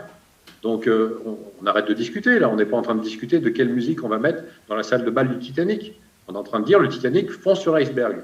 Donc tous, à bord du Titanic, on doit faire en sorte qu'on évite l'iceberg. C'est aussi simple que ça. Ouais, pour faire écho à ce que vient de dire Yann et Jérôme, c'est vrai que la science a un rôle d'éducation, de transmission de ces données absolument clés. Et en France, on a de la chance d'avoir des scientifiques qui font un travail formidable pour rendre ces données accessibles à tout le monde, dont justement Jérôme et Yann qui sont ici. Je suis ravie de partager ce tour de table avec eux. Pour n'en citer que quelques-uns, on a par exemple au niveau du climat, pour se concentrer que là-dessus, on a aussi Valérie Masson-Delmotte, Jean Jouzel, voilà, vraiment pour moi qui sont des légendes en tout cas de la communication scientifique, de l'éducation sur ces sujets-là. Et ce thème de l'éducation au dérèglement climatique est crucial. Aujourd'hui, je le vois dans ma vie de tous les jours, j'ai la chance de parler à des classes du monde entier. On voit que quand on rend ces données-là accessibles à tout le monde, que la première question qui m'est posée, c'est mais qu'est-ce que je peux faire par rapport à ce sujet-là? Et aujourd'hui, malgré tous nos efforts, malgré les rapports du GIEC, les rapports du Conseil de l'Arctique, on voit on est très très en retard au niveau de l'éducation par rapport au dérèglement climatique. Et cette éducation, il faut qu'elle soit accessible à tout le monde, quelles que soient nos catégories socio-professionnelles, quelle que soit notre localisation géographique, il faut que ces connaissances soient accessibles à tout le monde. Et on en est, mais encore à des années-lumière aujourd'hui. Il faudrait que quand il y a un rapport du GIEC qui est publié, que ce rapport du GIEC, le lendemain, il soit dans les salles de classe, il soit dans les conseils d'administration, il soit au niveau des municipalités, parce qu'on voit que quand ces connaissances, elles sont accessibles, et comprises, qu'on a envie d'agir. Et on sait qu'il y a une étude qui est sortie il y a quelques heures qui dit que le changement climatique, c'est la préoccupation principale de 94% des Français. Voilà, il faut que les scientifiques continuent à œuvrer, à rendre ces connaissances accessibles à tout le monde. Là, je ne peux que vous rejoindre tous les trois sur cette question de l'accès à cette connaissance. D'ailleurs, c'est l'occasion de citer un travail comme celui de Bonpote qui a mis sous forme de visuels qui peuvent être diffusés dans des écoles, affichés dans des bureaux sur le dernier rapport du GIEC. Pour revenir là-dessus, on a une question dans le chat qui dit « Mais lorsque le GIEC émet des recommandations par rapport aux conclusions scientifiques publiées, est-ce que ce n'est pas déjà de l'activisme ?» Alors, dans ce cas, non, puisque le GIEC, en fait, ne donne pas d'avis. Il rapporte ce qui a été publié, il l'explicite, et il propose des solutions pour répondre aux problèmes qui sont posés. Mais il ne va pas dire, il ne va pas rentrer dans du militantisme. Il donne juste des pistes à suivre. Et différentes pistes, étudier. Je pense qu'il est important de préciser que le GIEC, c'est pas une seule unité, je dirais. Dans le GIEC, il y a des gens qui conduisent de la recherche sur les aspects d'impact et de rémédiation. Et c'est de la recherche, c'est un sujet de recherche. Et le rapport du GIEC comprend une partie sur quelles sont les mesures que l'on peut effectivement mettre en place pour réduire les émissions de gaz à effet de serre et pour s'adapter aux conséquences de toute façon qu'il y aura sur la planète Terre et sur les conditions de vie des humains. Donc c'est de la science, c'est pas du militantisme en l'occurrence. Et c'est du fait, à nouveau, avec des hypothèses, avec des propositions, des projections, qui sont ensuite présentées aux politiques, après aux politiques de faire ce que le politique doit faire, c'est-à-dire arbitrer et décider. Et tu vois pas le chat, Jérôme, mais effectivement, il y a pas mal de gens qui se demandent comment ils peuvent faire pour faire avancer finalement le problème. Et je voyais des gens qui disaient c'était un petit grain de sable, nous on est des petits grains de sable, on ne peut pas faire grand-chose. Et puis d'autres qui disent bah si, on peut commencer à en parler. Déjà on en parle aujourd'hui, et ça c'est extraordinaire. Quand j'ai commencé à faire de la recherche, il n'y avait pas de forum comme ça où on peut venir discuter de science finalement, de parler des changements climatiques sans être nécessairement en train de militer, mais simplement en train d'expliquer ce qui se passe. Et puis après, voilà, il y a des canaux maintenant qu'on a, des outils qu'on a, comme le Twitch, Twitter, tous ces réseaux sociaux, bah, on peut s'en servir aussi pour diffuser des messages. Alors, la difficulté, c'est de les diffuser en fait dans les milieux qui ne veulent pas les écouter, qui ne veulent pas écouter ces messages-là. C'est d'arriver en fait à ne pas réunir autour de soi un cercle de gens qui est d'accord avec ce qu'on dit. Là, je pense que tous les gens dans le chat, ils sont d'accord avec ce qu'on dit. Enfin, ils sont ici parce que ça les intéresse, mais c'est d'arriver en fait à transmettre ça à ceux qui ne sont pas d'accord, au Trump, au Bolsonaro, à tous ces gens-là. Et l'éducation, c'est un des premiers axes finalement sur lequel on peut jouer. C'est comme ça qu'on va arriver à toucher le maximum de monde. Je pense que l'aspect éducation est essentiel, Heidi et Yann l'ont dit. L'autre aspect, c'est l'information en tant qu'acte de consommateur. On est tous des consommateurs. On consomme de la nourriture, on consomme des biens, etc. Et par rapport à cette forme de consommation, on n'a pas l'indication sur l'impact énergétique, l'impact climatique de nos choix. Alors parfois, et là je jette la pierre à personne, il y a des gens qui de toute façon n'ont pas les ressources pour effectuer ce choix et donc prennent ce qui leur permet de se nourrir à minima. Et pour ceux qui peuvent se permettre quelque part le luxe de choisir, il faut au moins de l'information. Quand on achète un objet, un frigo, je ne sais trop quoi, avoir l'information effectivement d'où il vient, quel a été le coût énergétique de sa fabrication, de son transport jusqu'au lieu d'utilisation, de son recyclage, et pas seulement l'étiquette qui nous dit qu'il va consommer tant de kilowattheures pendant son usage, c'est un élément essentiel. De la même façon, quand on consomme des biens alimentaires, leur origine, le coût de leur transport, tout ça, ce sont des éléments dont il va falloir amener des indicateurs. Le coût carbone, le coût énergétique de ce qu'on consomme finalement. Et je pense que dans nos sociétés occidentales, on peut se le permettre. Et puis après, tout l'enjeu dont on ne va pas encore parler aujourd'hui, c'est les efforts qu'on doit faire, nous, occidentaux, pour compenser le fait que des pays en voie de développement ont aussi droit à une forme de développement. Et on ne va pas leur interdire de se développer. Donc, quelque part, on a mangé notre part du gâteau, mais il va falloir qu'on en restitue une petite partie, ou une partie importante, de manière à ce que ces pays aient le droit de se développer et le droit aussi d'émettre des gaz à effet de serre. Donc ça, je pense que c'est un élément très important de l'équation qui n'est pas le plus facile à résoudre.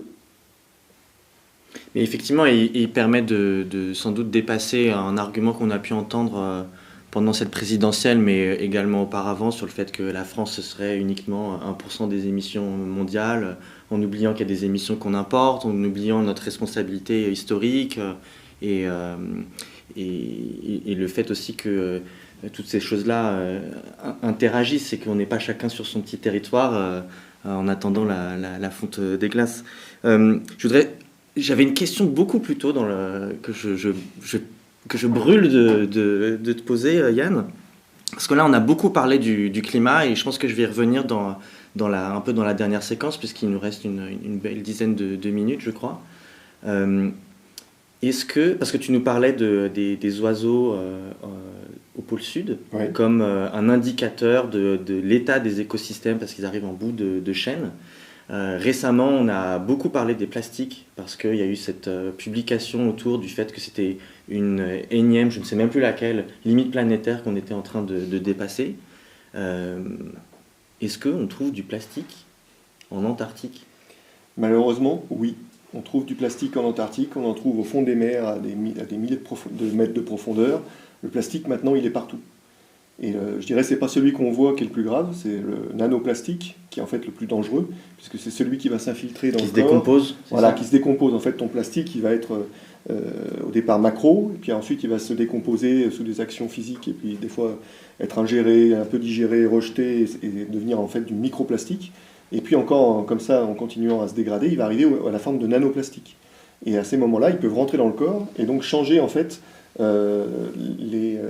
il faut que j'arrête, j'entends soupirer derrière. On va en parler. Je parle que de choses négatives là ce soir, c'est pas drôle. Non, mais c'est effectivement quelque chose qui s'est répandu parce qu'on a ces océans, 7 océans en fait. Il faut arrêter de dire ces océans. On a 7 océans qui est un seul et même tapis roulant comme ça qui emmène tout. Les plastiques, ils se sont fait transporter. On parle du 7e continent de plastique dans le Pacifique. Mais il y en a qui coulent, il y en a qui se répandent dans la chaîne alimentaire. Et donc oui, il y en a de partout maintenant. Donc ça, c'est pareil. Et ça, par contre, autant le changement climatique, arrêter les gaz à effet de serre, c'est quelque chose qui va être très dur à mettre en place. Autant limiter le plastique, c'est quelque chose qu'on peut faire, qu'on fait déjà. Ça commence. Je ne suis pas en train de jeter la pierre en disant qu'il n'y a rien, qu'il y a zéro qui est fait. Mais on peut aller beaucoup plus loin. Mais c'est déjà en train de se faire. Donc c'est quelque chose qu'on peut tous contribuer à faire. Et qu'on pourrait accélérer, parce que on pourrait accélérer, ça, bien sûr. Pas attendre 2040, non. Par exemple.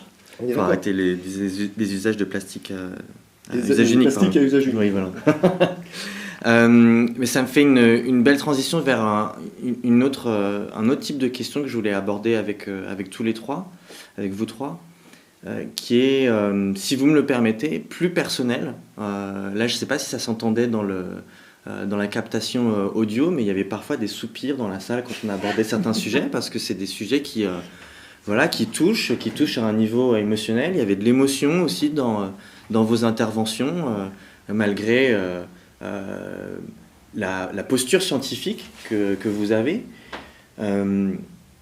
Est-ce que vous faites face à des formes d'anxiété ? Alors, il y a un mot qui est dans le vocabulaire public maintenant, d'éco-anxiété. Est-ce que vous faites face à ça ?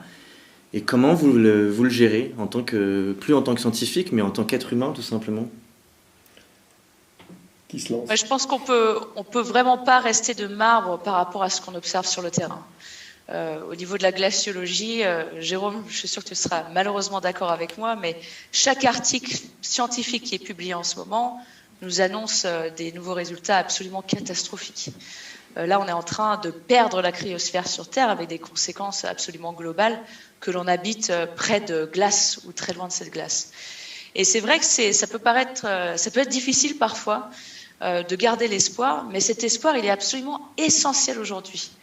Et pour en revenir à ces jeunes extraordinaires avec lesquels je dialogue assez régulièrement, qui sont parfois paralysés par cette anxiété climatique, j'ai une réponse que je leur donne souvent, que la meilleure réponse, le meilleur remède face à cette anxiété climatique, c'est l'action. Et je pense qu'ici, tous sur le live et sûrement tous ceux qui nous écoutent ici, on est dans l'action. on a trouvé une raison d'être, quelque chose qui nous fait nous lever le matin, nous donne envie de continuer à nous battre sur ces sujets-là, qui nous donne envie de continuer de faire de la recherche scientifique, de partager ces résultats avec le plus grand nombre possible. Et c'est essentiel aujourd'hui de trouver cette raison, de trouver cette action et de s'y mettre à 200%. Parce que malheureusement, cette anxiété climatique peut être paralysante, mais il faut arriver à se projeter au-delà et se dire que ce dérèglement climatique, cette érosion de la biodiversité, ce sont des montagnes gigantesques à gravir, mais ce sont aussi des opportunités extraordinaires de réinventer un futur dans lequel on se retrouve, dans lequel tout le monde peut avoir sa place. Mais il faut vraiment être dans l'action dès aujourd'hui. Oui, je rejoins Heidi. C'est des choses qui nous touchent, évidemment, en tant que citoyen, en tant qu'humain. Moi, je suis père de 3 enfants et je me pose des questions assez fondamentales sur c'est quoi leur avenir, finalement. Quand ils auront mon âge, ce sera quoi la planète sur laquelle ils vivent? Et quelque part, je pense que la réponse, elle est effectivement, comme le dit Heidi, dans l'action. Même si chacun a l'impression qu'il est une goutte d'eau dans un océan, chaque goutte d'eau compte. Il est dans la conviction, dans la persuasion, dans le dialogue avec ses voisins, avec ses amis, pour convaincre même ceux qui ne sont pas encore convaincus qu'il se passe quelque chose. Et puis, qu'on le veuille ou non, il est aussi dans l'adaptation, parce qu'il va falloir de toute façon s'adapter à un environnement qui va être différent de celui qu'on a pu connaître dans notre jeune temps ou à un âge un peu plus avancé. Voilà ce que je souhaitais dire. Si je reprends la métaphore du Titanic, il ne faudrait pas effectivement virer dans la logique où, allez hop, moi je suis le premier dans la chaloupe et puis je saute dans la chaloupe. De toute façon, Jeff Bezos ou Elon Musk qui veulent après terraformer Mars et puis être les premiers milliardaires à aller s'installer sur Mars. Bon, très bien, je ne pense pas que c'est la bonne réponse. La bonne réponse, elle est effectivement de faire en sorte que le Titanic puisse changer de trajectoire. Il va peut-être frotter l'iceberg, il faut qu'il le frotte avec le moins de dégâts possible, mais c'est encore possible. Et chacun, finalement, des passagers du Titanic a son rôle à jouer pour ça. Qu'est-ce que tu veux rajouter après le Titanic? C'est une image qui est parfaite. Non, je pense que là, Jérôme a vraiment bien illustré ce qu'on peut faire. Moi aussi, je suis père de 2 enfants, 2 filles, et on a eu un peu peur, mon épouse est aussi dans le même milieu, et on a peur à un moment quand on a fait des enfants, et puis qu'on se dit, voilà, maintenant il va falloir qu'ils s'adaptent. Et puis, leur réponse, en fait, m'a rassuré, c'est-à-dire que à force d'entendre à la maison toutes ces histoires un peu sordides... Elles ont quel âge maintenant? Elles ont 10... tant que je ne dis pas de bêtises, elles vont avoir 21 ans et 19. Ok. Elles ont la vingtaine. Voilà, la vingtaine. Et du coup, elles sont, quelque part, elles sont engagées. Elles se disent, très bien, j'en ai même une qui m'a dit une fois, j'espère qu'elle n'écoute pas parce qu'elle m'en voudra sinon, elle a dit, quand on lui demandait si elle voulait être chercheur, elle a dit non, vous ne servez à rien, vous parlez et puis personne ne vous écoute. Non, il faut que je trouve un truc qui soit un peu plus utile à faire. Donc, elle était déjà dans une démarche, je dirais, d'action et de construction qui prouve que, il y a de l'espoir. On peut espérer quand même faire quelque chose. Et puis les gens qui sont dans le chat le disent. On est là pour une raison. Maintenant, à nous de convaincre et de faire passer le message. Moi, ce qui m'anime personnellement et qui me donne de l'espoir, c'est de voir que en fait, on parle beaucoup des phénomènes d'exponentiel en sens du climat, des effets de seuil, etc. Mais en fait, il y en a aussi dans les communautés humaines. Tout à fait. Ça se répand de plus en plus vite. Enfin, il se passe il y a des choses des discussions qui avancent. Alors, on peut regretter qu'elles n'avancent pas assez vite, mais il y a des choses aussi qui changent. Et mon expérience personnelle, elle rejoint tout à fait ce que Heidi disait, qui est que c'est par l'action collective qu'on s'en sort, et que sinon ça paraît être un phénomène tellement grand pour des épaules individuelles qu'on peut sombrer dans l'anxiété. Tout à fait, ouais. Puis pour reprendre ce qui a été dit dans le chat à un moment, oui, on est des grains de sable, mais ce qui constitue un désert, c'est le grain de sable. Tout à fait. Donc chaque grain de sable a son rôle à jouer, sa raison d'être. Donc il ne faut pas non plus baisser les bras. Donc faisons corps, toutes et tous ensemble. Ce sera le mot de la fin. Merci à toutes et à tous. Merci tout particulièrement à tous les 3 d'avoir été avec nous ce soir pour parler des pôles, du climat. Et merci à Cédric de m'avoir fait confiance, à toutes les équipes ce soir. Merci à la régie technique. Merci à toutes et à tous de nous avoir suivis dans le chat. On se retrouve, vous pouvez tout de suite, d'ici 40 minutes, Yannick Jadot sera sur France 2. Voilà, on me fait le signe avec, derrière la caméra. Merci Samuel. Merci encore. Et puis on se retrouve d'ici 2 semaines, c'est ça ? Parfait, voilà. Merci beaucoup. Très bonne soirée. Merci encore d'avoir accepté de répondre à nos questions pendant 1h30. Et je vous dis à bientôt. Merci bien. Bonne soirée. Bonne soirée. Merci, à bientôt. Au revoir. À bientôt.